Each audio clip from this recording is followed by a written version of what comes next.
Hello there everybody and welcome to a new video for Age of Wonders 4. In this one I have a new Barbarian build for you. It's a nature one, it's very swarmy, it includes lots of big animals and it is really well fit to overrun the enemy at any stage of the game.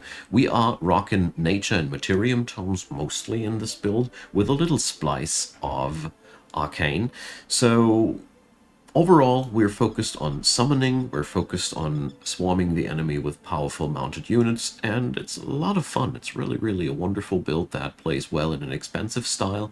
You can play really good for a magic victory, and you can just overrun the enemy as well, so it goes into any direction of victory scenarios. So, let's get started with the culture, and then we go over all the other parts of the build.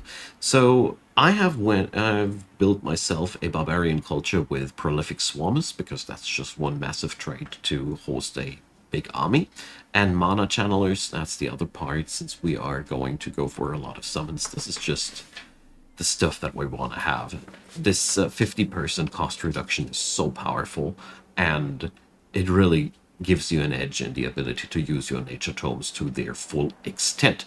Trade-wise, I went for spider mounts because this just upgrades your otherwise horrible tier 2 archer units to something actually really worthwhile.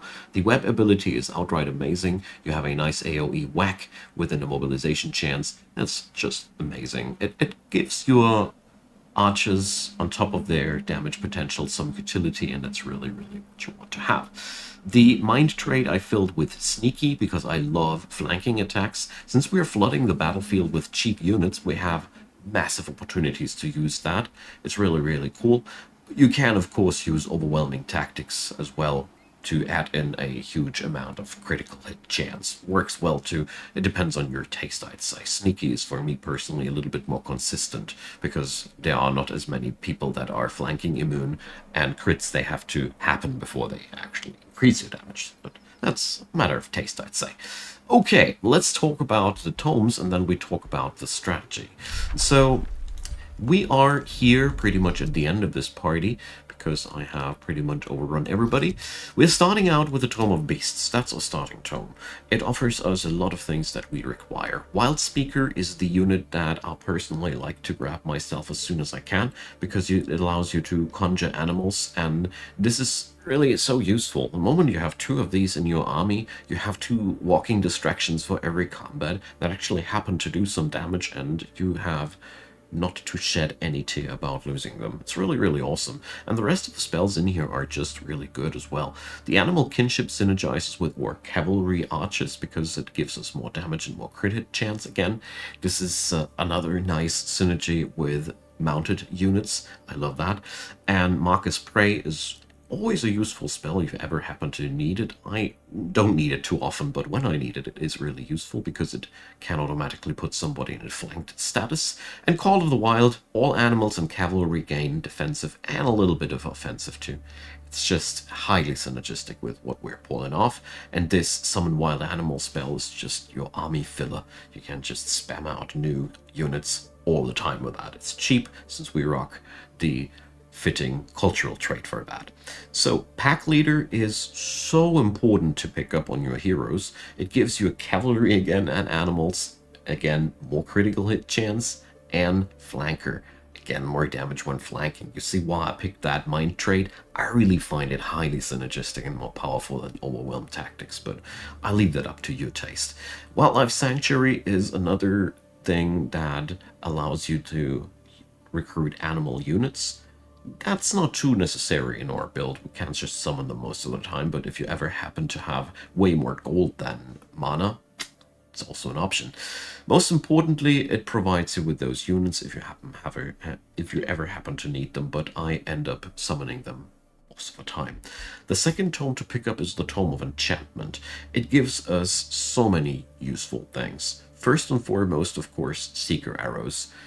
We have skirmishers and we have ranged units, so we're using this to its full extent, and 1 point range is a massive upgrade for any build. I love to use this skill. I love to pick up this tome alone for this unit enchantment sometimes, but we don't end here. Spell Tempered Shields is also really awesome for your shield units because they happen to be a lot in their shield wall mode due to their stun behavior. Copper Golem, again, another frontline refiller if you ever have a army that is worn down, they are really good for what they cost. And Awakened Tools gives you a steroid for your city, which makes your cities grow faster at the expense of some city stability. But believe me, this is really minor. And Sundering Blades is amazing. It fits so well into your entire roster. We have here also the Runecarver's Camp, which gives us some much needed mana per quarry. So I highly suggest you to not sleep on this, because this build is extremely mana hungry and we don't have runesmiths available. So tier 2, I highly recommend you to go into the Tome of Amplification first, because the moment you have unlocked Amplified Arrows, and here again I recommend you to rush that as the very first thing, you are pretty much at your peak performance for a pretty long time with your base roster, that is, because your T2 archers suddenly turn into implements of mass destruction with that thing, and even your skirmishes, they inherit that too. You know, the thing is here, the 30% oversplash. Since we have pretty much a critical hit build, we have high damage numbers, so these 30% splash are quite powerful. On top of that, we gain Frenzying Focus, which is actually, if you can spend the mana, surprisingly good, because we have a lot of supporters at the end of the day, because we do use the wild speakers quite a lot, and it's a nice power-up, but it's more like a gimmick. I love Amplify Minds to step up your game in terms of knowledge. I really like that. It's powerful. Don't sleep on it. And Astral Blood, yeah, it gives you a more crit hit whenever you cast a spell. It's just so fitting.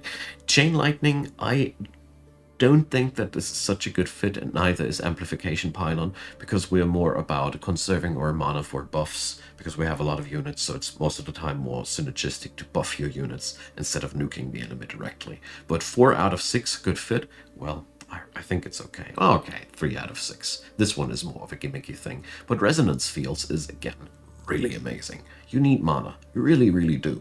It gives you the free ability to build a conduit wherever you want. Also amazing. And more casting capabilities. This is really, really good, especially when you have a lot of cities going. So, Tome of Artificing is the second tier 2 tome, and it is mostly for the artisan armaments, in all honesty.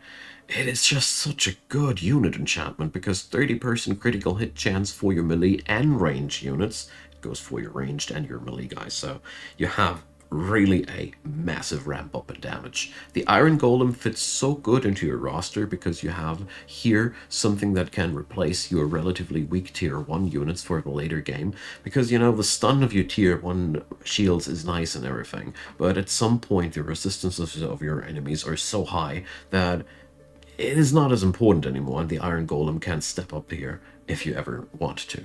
The Golem Assistant trait is also quite nice, another disposable summon, and you have nice defense things for your own city with Artisan Fortification, and Bolt Repeaters and Siege Magic are good tools for sieges as well. But major sales point here, in all honesty, Artisan Armaments, because it's just that good. And Golem Mine, since you can go for the Runecarver's Camp out of the Tome Enchantment, the Golem Mine has some synergy again with having more quarries. I really, really like that. And after that comes the Tome of Vigor. Yeah, I love that one. Summon Greater Animal is what you need for getting the big critters. They are quite costly though, and Totem of the Wild is a incombat spell that allows you to plot down something which keeps spamming disposables, and this is the moment where I think your build is actually complete, and most of the time you will be able to kill the entire AI on the game with just that set here. You have Unleash Beast to give you one of your disposables a charge of super juice. You have super growth for some extra HP for your entire species, and you have Empowered Beasts as a unit enchantment for all those nice summons. It is so good. More damage, more HP, more stuff that you just want to have. On top of that comes Animal Handler, which makes them immune against mind control, okay, but most importantly the resistance, and this goes over to your cavalries as well. So yeah, it's massive. At this point, I always feel totally unstoppable with this build, but actually we're not quite done yet. So After that, it's up to you what you want to prefer. I have a hard time deciding between transmutation and terramancy. I end up using terramancy more because I like the damage options that you got here. The slow on this spell is quite interesting to hinder the enemy, but most importantly, Earth Shatter allows you to create rocky features, more quarries, more productivity points if you ever don't want to have farms and stuff like that. Really good stuff. Crushing Earth is surprisingly good because it can nuke away a tier 3 unit just by the snap of a finger, and that's really, really powerful. Tremor Ritual is a massive siege project booster, and this Summon Stone Spirit is for me the major sales point here. This is a powerful fighter unit. It has so much disruption, and it fits into your scheme so well because you just smack them in, and they do their thing, and you don't care about if them die because you can't just summon a new one. End of the story. The Transmutation Tome offers you, on the other hand, access to transmuters, which have an AoE stun. This is amazing. You know, disabling an entire banner of the enemy side with just one spell is impressive. You have a nice battlefield nuke, you have armor upgrades here in the form of steel skin and adaptive armor, whereas transmute resources is for me an absolute no-go because we are mana hungry. We don't want to convert mana away. Rather, I'd summon more units before I'd ever do that. Okay, after we are through with that comes the tier 4 roster.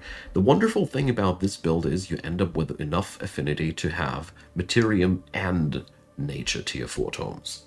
So in the tier 4 Tome Nature area, well, Tome of Paradise is just amazing for that. Exhilarating Pollen, morale bonus, more crits, again, high synergy, and distracted for everybody on the enemy side, making everybody vulnerable for flanking. We already have so much synergy with flanking. We have so many units swarming the enemy, and on top of that, we gain Gaia's Chosen, which makes our units beefy as hell and resilient. This is one of the wonderful race transformation spells that has no downsides, just benefits. It's really, really good. Enchanted Bloom gives you then the ability to transform things into grasslands, so you can decide if you want to have what would you want to have, but keep in mind this makes grasslands also productive, so it's pretty cool. And Nature's Bounty gives you a healing opportunity for your armies on the map and city stability. This Blessing of Paradise thing is really cool when you're playing for bigger cities and not so expansive or whatever. It's always a good thing in all honesty. This is one really, really powerful thing because the doubled bonuses from city stability are really, really massive too. And yeah, the Tome of Paradise gives you all the resilience that you felt like you were missing. On the other hand, you can use the Tome of Nature's Wrath just for spamming out massive amounts of armies. You can destroy enemies' territories with that. You can have lots of healing on your entire army and turn them all berserk.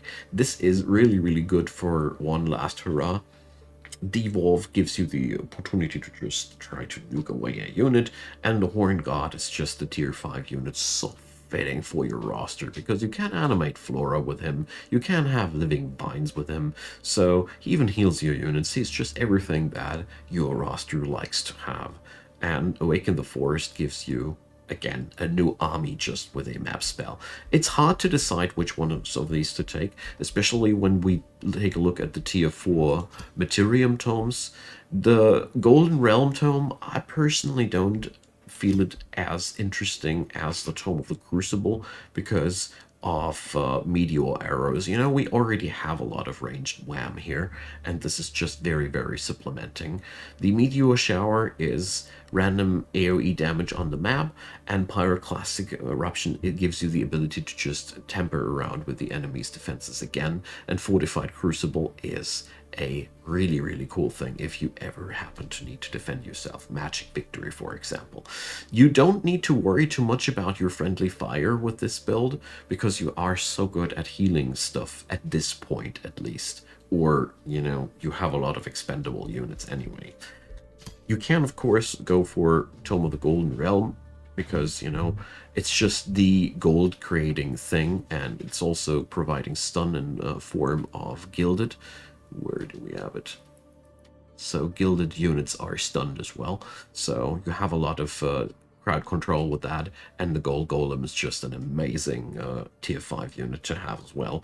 So in the tier 4 area, it's really up to you how you want to mix these up. You can also just pick those two for tier 4 nature tomes. Everyone is a proper choice here.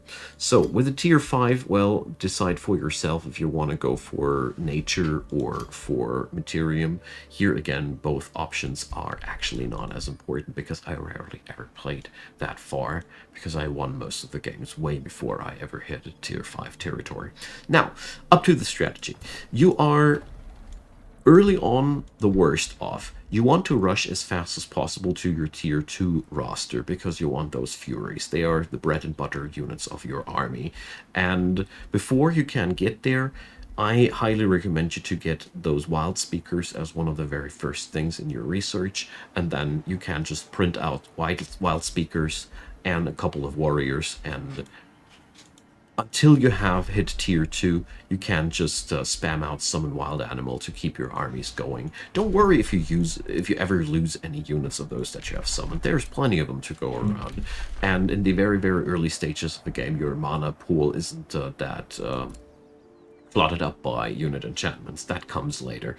So once you have hit tier 2, it is again immediately next important thing to rush to tier 3 because you need those berserkers after that. You have a good time clearing out the map once you have access to your tier 2 stuff, but you want to have these berserkers online ASAP because if you happen to have a war with any AI early on, you need these guys because early wars, you will not have the tomes to pull up your animal kingdom strategy properly. They just melt too fast, and berserkers just fill that spot. They are really that stuff that you need when early wars arise, and in the mid and late game they are still very, very useful because they are darn hard to kill. They hit like a truck, and they have a really huge synergy with the critical hits that we use. So once you have all these things down and you have hit tier 2 territory of tomes, you are actually open to conquer the world as you see fit. Just keep in mind that whenever you go outside there, your wild speakers are the guys to spam out the animals first, and you try to go with your combat behavior. Like, you want to play around your summon units first, the temporary summons first, and after that, you will try to waste away your other summoned units out of the spells, and then you try to direct the damage to your army roster. The interesting thing about this build is that you can lean it either way. If you ever have high problems with accumulating much mana, you can just print out lots of regular roster units because your tier 2 Furies with a lot of wild speakers, warriors, and berserkers are really all it takes to kill off early game threats, and then you can booster up your mana with the special province improvements that I talked about.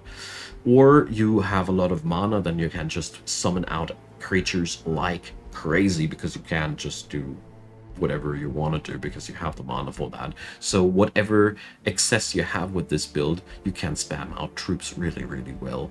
And your special province improvements are something you should aim for between turns 30 and 50, and try to get as many as possible of them in your city down because they are just that good. They are your mana income, they are your special resource income, and except for Resonance Field and Runecarver's Camp, we don't have too many forms of mana income. So this is really crucial for your strategy because all of your units will have heavy unit enchantments on their shoulders. So new units also mean always new mana costs. So you really need to keep the mana flowing. This is one of the major downsides of this build, and if you happen to be willing to sacrifice, for example, prolific swarmers for runesmiths, you would actually do yourself quite a big favor in terms of mana upkeep. I find that a very, very proper choice. So to end this build introduction, you should really be careful in the very early stages of the game. Before you have access to Berserkers, you are much weaker than the regular Barbarian build that focuses on Chaos, because we don't have access to the Tome of the Horde, which is just obviously a steroid like crazy. But I wanted to build a different path for the Barbarians, and it's working surprisingly well. And as soon as you have access to a steady print out of Berserkers, you can easily match up with everybody. And here I want to talk about, at the end of the video, I want to talk about the recruitable units out of your animal roster. Most of them are, in my humble opinion, not worth the gold unless you have a very hard time to find the mana to summon them actively. But that will almost never happen, because if you don't have mana, you will be not summoning units either. So I didn't like this option to recruit them directly too much, but I can see where the benefits are if you lack the direct mana stockpiles, but you have a high income, although that doesn't happen too often.